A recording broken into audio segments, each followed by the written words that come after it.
Welcome to another episode of Real Estate, Real Life, Real Talk, and Real Live with your host, myself, Damon the Agent. I want to thank you all. Today is Friday, September the 20th. Friday. Hold on for 1 second, y'all. I'm hearing me.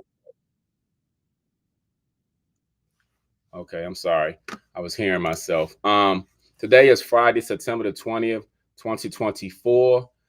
Please follow me on all social media platforms if you're already not following me. I am on Facebook, Instagram, LinkedIn, Twitter, Snapchat, TikTok, and YouTube. I greatly appreciate you following me. I'm also on Threads, the new thing that's similar to Twitter, but it's now connected to Instagram. I'm also on Threads, so please follow me on there as well. So, as always, I'd like to begin my show talking about the latest trend in real estate. So, today's topic is going to be understanding investment properties. Understanding investment properties. The reason why I'm going to briefly talk about this, and if you have any extra questions, please feel free to contact me afterwards on all of those platforms or by visiting my website, which I have posted at the bottom, damontheagent.com. Please visit me on that if you have any other questions. But I'm going to briefly go over a few basic topics about investment properties, in which some of the things may seem redundant for those of you who know, but believe me, there are many people who don't know. But first of all, an investment property is any real estate property purchased with the intention of earning a return on the investment, either through rental income or the future sale of the property, or both. And what that basically means is, like, when someone gets a property, they're looking to earn money. Basically, you're looking to generate income with the investment property. But the question I always ask people when they're talking about investment property is, are you getting a property to flip? Are you getting a property to keep tenants in? And in some cases, people can get apartment buildings, live in one unit, have the tenants paying for all the other units, which will cover their mortgage. But there are many factors to understand the dynamics of investment properties, in which people look at HGTV. They tend to, have unrealistic illusion of how things work. These things work, but one of the things that you have to take into consideration is that the prices of houses have gone up substantially over the years, especially since COVID. And let's go back 10 years before that, because COVID was 2020. 10 years before that, which was 2010. Prices from 2010 today, totally different. So the affordability of a lot of properties are not always taken into consideration. People always are looking for a diamond in the rough, a needle in a haystack. Everybody wants the cheapest thing, which is good for investors. But nowadays, foreclosed properties are properties around $500,000 or more. It really depends. Like, at one time, foreclosed properties many years ago were always under 100,000.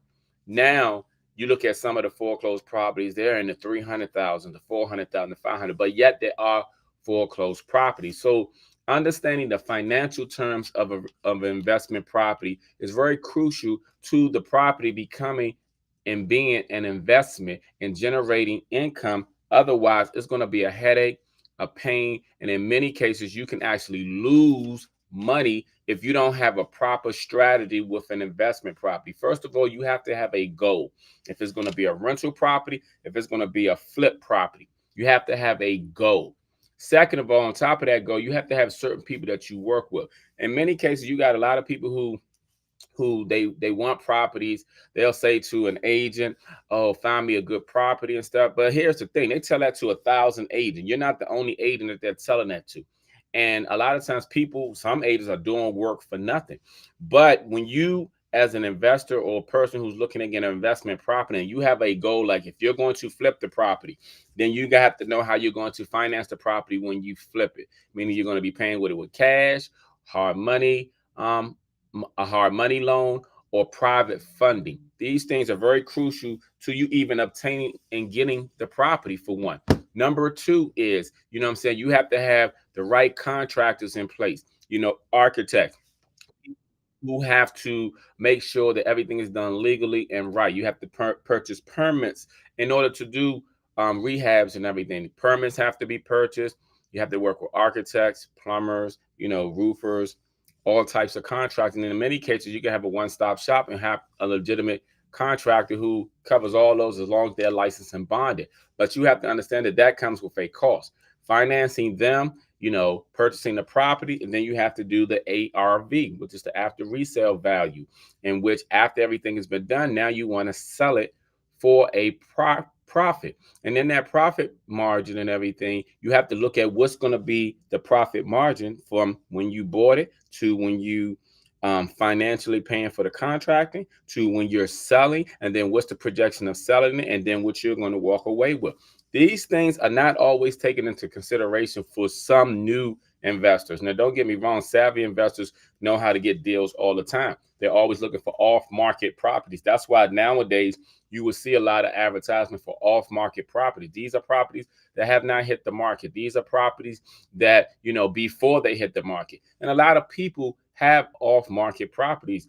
Even on my website, I have a link. If you're looking for off-market properties, you will have to go under the buyer's concierge on my website, damontheagent.com. Click on it, and then you specify the area that you're actually looking for these properties. Now, understand that when these properties come, you have to take into consideration what your budget is and everything. Because here's the thing, even when you deal with stock market, cryptocurrency, real estate, all investments are not good investments if you're not smart. If you don't do your homework, if you don't do the due diligence, you can actually lose money. Understand there's going to always be people who make a profit, and there's going to be people who lose in some cases. You have to be smart enough to know that and take all those things into consideration. Also, when you're dealing with investment property, again, even if you're going to deal with the renting side of investment property, what you have to factor in, if you're going to deal with the rental side, if you're going to pay this property off completely, so that way your rent that you're getting in is going to be a positive cash flow. If you're going to save it for a while and then use this property as collateral, meaning that once you own property, you're able to do things such as a HELOC, a home equity line of credit. You're able to get loans taken out because you have a property which is used as collateral. That's why when you're filling out applications, they always ask you, do you own or rent? They ask this question for a reason. They asking because if you own, your approval rating goes up, because now they have collateral. That's why some people, when you notice when people sell houses, there are liens against the property. And that's because somehow when they filled out something, they said they own, they found out you own, then you didn't pay something back, they slap a lien against your property. That's another conversation for another day, because I'm going to talk about the different kinds of liens in one of my upcoming shows. But also the house that you purchase, you have to determine whether it's going to be a fixer-upper, or if you're going to purchase a house on the market that just needs minor improvement, or if you're looking for foreclosed properties, or if you're looking for short sales. See, short sales is one of those diamonds in the rough, because the in between a foreclosed property and a house that basically needs a little bit of work just really depends. The only thing with short sales is the mortgage company of the homeowner has to approve the final sale. So sometimes when you see a property listed for a certain price point and it's a short sale, that's not always necessarily the approved bank price. That's a price that the listing agent had put up there to get people to buy the property. Now, in some cases, a mortgage company will counter a short sale amount, but that all varies and it all depends. Everything is always situational, but I'm just giving you that to keep in mind. Always have a plan when you're looking at investment properties. Always know how you're going to finance the investment property. Always know if you're going to be using contractors and having legitimate contractors too, because some contractors can cost you the whole deal and cost you money, because contractors want a deposit up front. And then sometimes, in some cases, a contractor may take deposit up front, but they may turn around and not even complete the work and disappear. There's a young lady I'm dealing with right now, bought a house a couple of years ago, and she wants to do some improvement.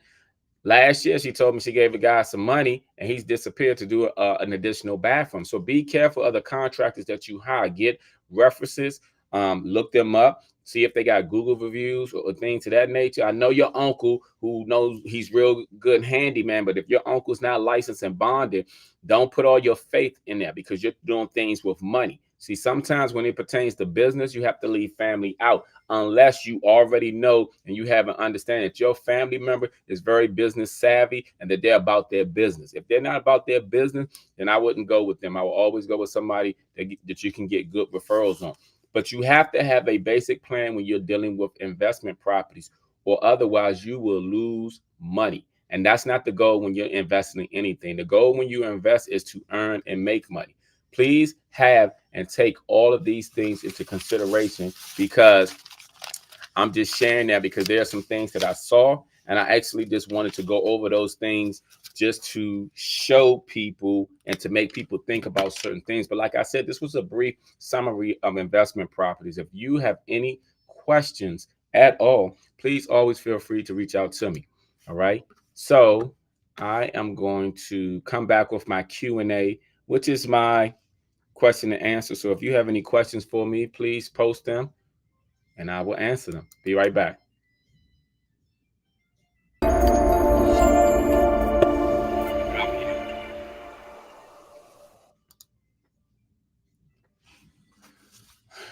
All right, all right, all right. My first question of the day, and someone asked me this a couple of days ago. They say, why do you call yourself Damon the Agent? That's funny. That's funny. I've been licensed since 2005, you all, which is 19 years. Next year will be 20 years. You know what I'm saying? I actually trademarked Damon the Agent. If you look it up in trademark, it is trademark. On top of that, I don't like being like anyone else. If you all notice, there's a lot of people go by the realtor, the broker, or whatever.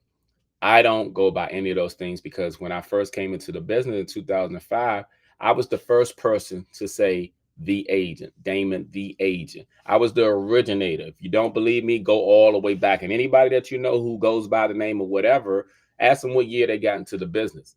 Because when I came into the business, there was no one calling themselves the agent or even the realtor. When I started to establish myself as Damon the Agent, then I noticed like maybe a year later, somebody started calling themselves the realtor. But I never wanted to be identified as just the realtor because I knew so many people was going to take that terminology. But many don't want to take the terminology of the agent because the realtor has a little bit more lenience with it because of who we are with NARS, the National Association of Realtor. But I've always been a realtor, so it never bothered me. On top of that, y'all, I go by Damon the Agent, but I'm also an associate broker. I have my broker's license, but I still go by Damon the Agent because I have it trademarked. It is my website, damontheagent.com. And on top of that, I know who I am. So like I said, there are many people go by the realtor, but I'm actually a broker, but I'm not going by Damon the broker. I go by Damon the Agent because it's been established in 2005, which is 19 years ago. So that is why I go by Damon the Agent. Great question though. Let me see what other questions I may have.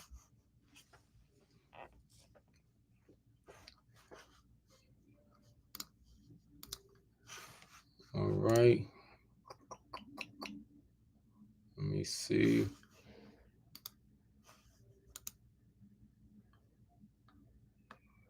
Okay, this other question, and I've gotten this question right here so many times, and I guess people feel like the interest rate. This is about the interest rate. The interest rate just went down 0.5%. How would this affect people's buying power? Again, the interest rate has gone down 0.5%. How would this affect people's buying power? First of all, I like to say congratulations on the interest rate going down. That's huge. Second of all, I would say it would affect people's buying power the same as it did last week before the interest rate went down because it went down 0.5%. Let me give you all some statistics so to give you a clearer picture. Within the last year in the area that I am, the DMV, the prices of houses have gone up over 6%. Okay. If the interest rate had gone down 6% this year, all right, but with the prices of houses gone up 6%, it will be equivalent to what the prices of houses were last year, but it's not. So it's gone down 0.5%, which in a way it helps because everything helps. Don't get me wrong. But how much is going to help is going to always be situational. Just like before the interest rate went down, there were people still buying houses. There are people right now still buying houses. Even when interest rate was up and it was at 8%, there were people still buying houses. Because what you have to understand is, and I've said this many times before, that the interest rate is not the only determining factor when you're looking at buying a home. The purchase price of the home is also a factor. Your mortgage payment is also a factor. Taxes is also a factor. There are many numerals that are in the equation when it comes to buying a house. You have to see what's it's going to affect you the most. And here's the thing that people still doesn't understand about the interest rate. Even when the interest rate is at its lowest, if your credit score is not above a certain amount, you don't qualify for that extremely low interest rate. So it's just like with a credit card. They always advertise 0% interest rate, but those 0% interest rate is for people who have A1 credit. When you apply for a credit card, they'll still give you a credit card, but they may give you an interest rate of 22%. Same thing with a car. When you go buy a car, you'll see the same thing going across TV, especially when you're watching any sporting event, 0% interest rate. But based off your credit, you'll go to the dealership, still apply for the car. Your credit wasn't over above a certain amount, so you don't get the 0%.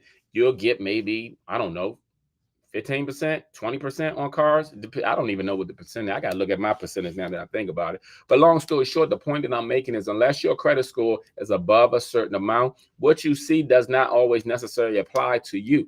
So your credit plays a huge role because there are many numeral factors when purchasing a home. Your credit score, your annual income, okay? How much the house costs, your taxes. All these things are going to determine. And then another huge one that I almost forgot is your debt to income ratio. See, depending on how much debt you have, it's also going to play a huge factor, because if you got numerous credit cards that you're paying all this amount of money, minimum payments per month. Let's say you have 5 credit cards, you're paying minimum payments per month on all of them. That amount that you're paying for minimum payment, I guarantee you is more than 0.5%. In some cases, more than 1% for some people. So please do not always just look at the interest rate, people, because I hear people always worrying about the interest rate. You all are focused on the wrong thing. The interest rate is crucial and it means a lot, but it's not the only determining factor of a purchasing power. You got to understand what your purchasing power is. And sometimes you are more detrimental to yourself than any interest rate is. With all the debt that you have, your credit card debt, going shopping all the time, eating out all the time, drinking alcohol all the time, just spending because you got, expendable cash. You're spending, taking more than 1 or 2 vacations a year because your friends are going on trips. You're spending and everything. And then you want to worry about the interest rate when you should be worrying more so about your spending habit and your credit score than about the interest rate. Because if your spending habits are great and your credit score is good, that interest rate is not going to have a huge factor on your affordability power. And please, I know this from dealing with many clients. I'm going to give you a one example. I had 2 clients at one particular point, because I'll never forget it, because they were such the opposite as far as numbers were concerned, but they were also the opposite as far as how things was concerned. One buyer, he earned roughly $40,000 a year. His credit score was good. He had savings, okay? No issue with closing cost, down payment. Another buyer had earned over $200,000 a year. This guy was in debt. He was in debt. Credit wasn't all that great, and he had to pay a lot of things.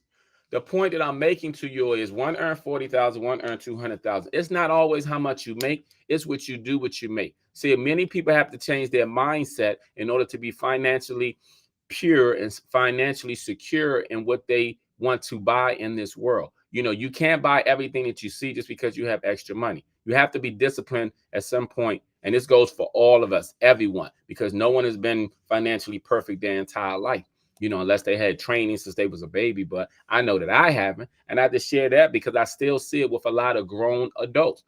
Everyone wants to use other people's money, don't want to use their money because they ain't got no money, but then act like someone owes them something when no one owes you nothing. No one owes you nothing. And on that fact, I am going to go into my next topic. I'll be right back. Hold on. What's up, TikTok?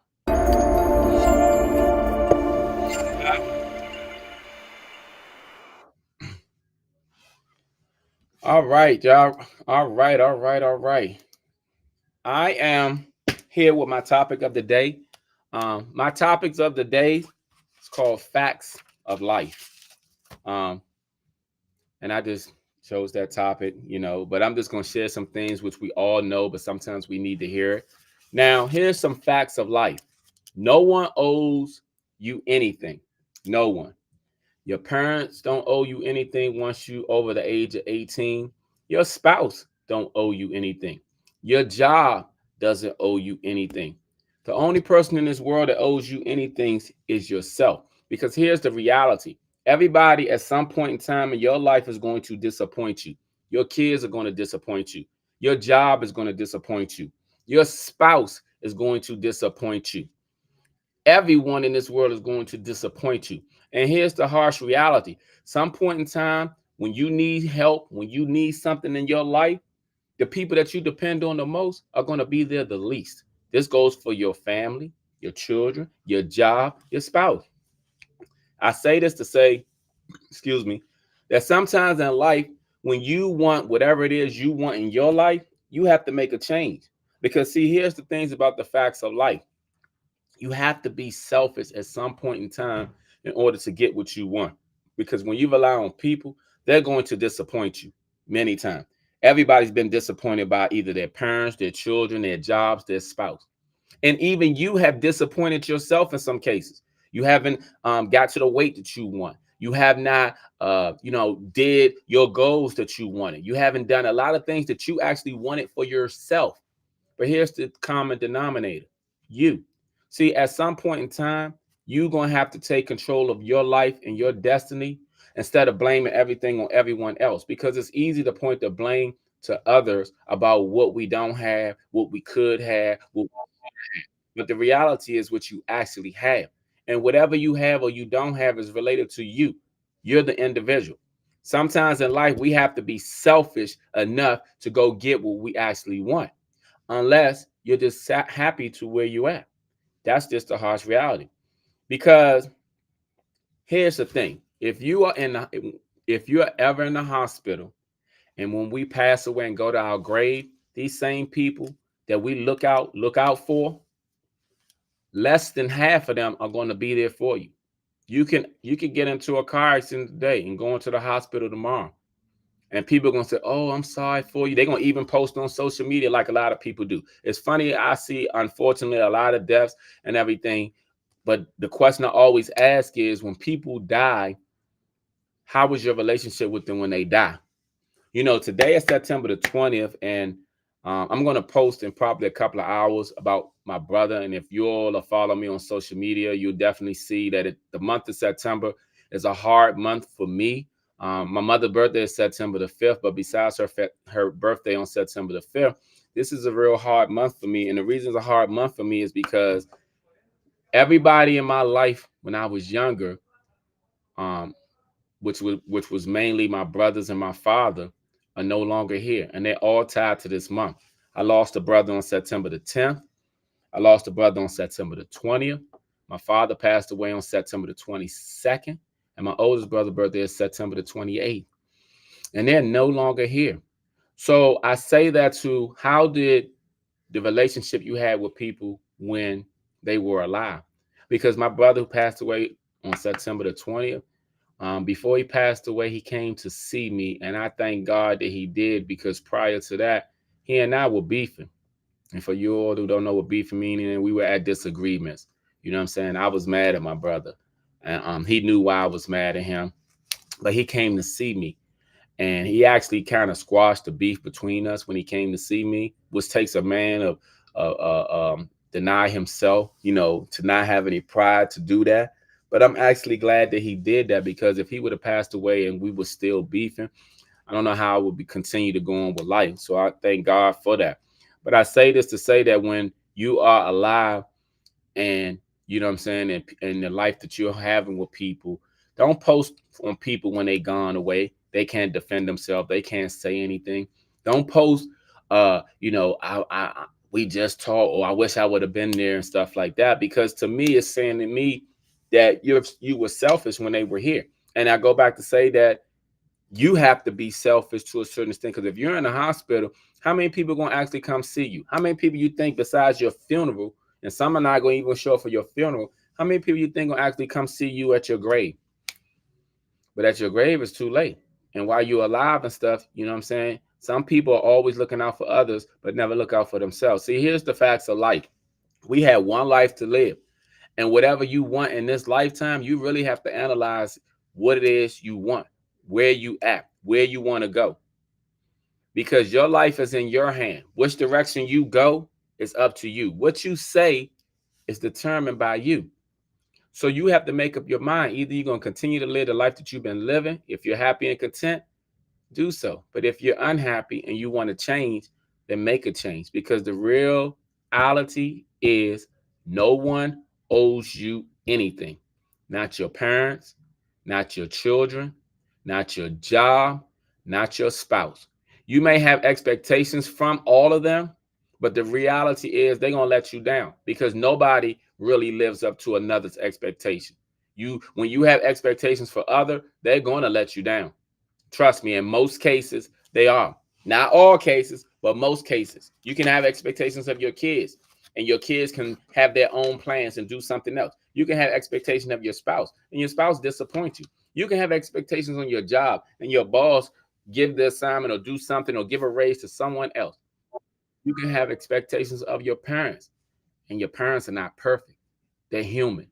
So I say all that to say that no one owes you anything. And that's a fact of life.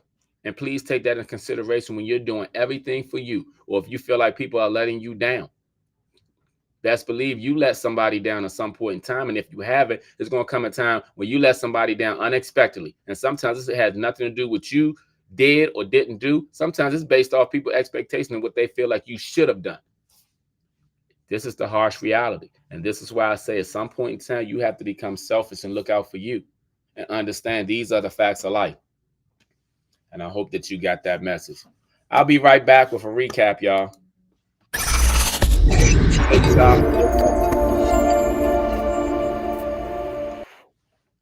All right, I'm back, y'all. Recap is, before I do the recap, please follow me on all social media platforms: YouTube, Facebook, Instagram, LinkedIn, TikTok, Twitter, Threads, Snapchat. I thank you all very much. It's Damon the Agent on all of them. And also, please check out my website, DamonTheAgent.com. Like I said, if you're looking for that buyer concierge that I was mentioning that will help with the off-market properties, go to my website and click on buyer concierge. And then you just have to pick the area and I'll get in contact with you and we'll get you those off-market properties. But like I was saying about investment properties, y'all, you have to have a plan with those because it's not as simple as HGTV makes it seem like. People go in there and you watch a 30-minute show and you think when you watch the 30-minute show that that's reality. Trust and believe some of that is scripted. A lot of it is scripted. Yeah, but it does talk about things that are reality. So I'm giving you the reality. Have a plan. You got to have a financial plan. You got to have contractors. You have to have a goal. What's your investment goal? Some people want to buy investment for rental property. Some people want to buy investment to flip. You have to have an investment goal. Please have that. And I answer the Q&A why I call myself Damon the Agent. It's trademark. I've established it in 2005. I am a broker, but I'm also known as Damon the Agent. Please check out my website, DamonTheAgent.com. And then also I ended it on the facts of life. Look here, y'all. Nobody owes us anything. When you're driving and you feel like you put your signal on and you think that person's supposed to let you over, they don't have to let you over. Guess why? Because they don't owe you anything. And your family, your friends, your job, they don't owe you anything. Your spouse don't even owe you anything. Some people's spouses get up and leave them forever because they had an expectation that they was going to be there forever. The harsh reality is no one owes you anything. If you want to change anything in your life, you're going to be the one that have to make the change. Analyze yourself, your life, and do what you feel is best for you. Because when we're gone, or whether you're in the hospital, all these people that you having expectations on, all these people you're looking to depend on, I guarantee more than half ain't going to be there for you, me, or whomever. So that's my show today. I thank you all. I should see you next Friday, same time. And I am going to post later on about my brother. If you'll follow me on social media, you will see it. I thank you all very much. You all have a great day. I should be in touch.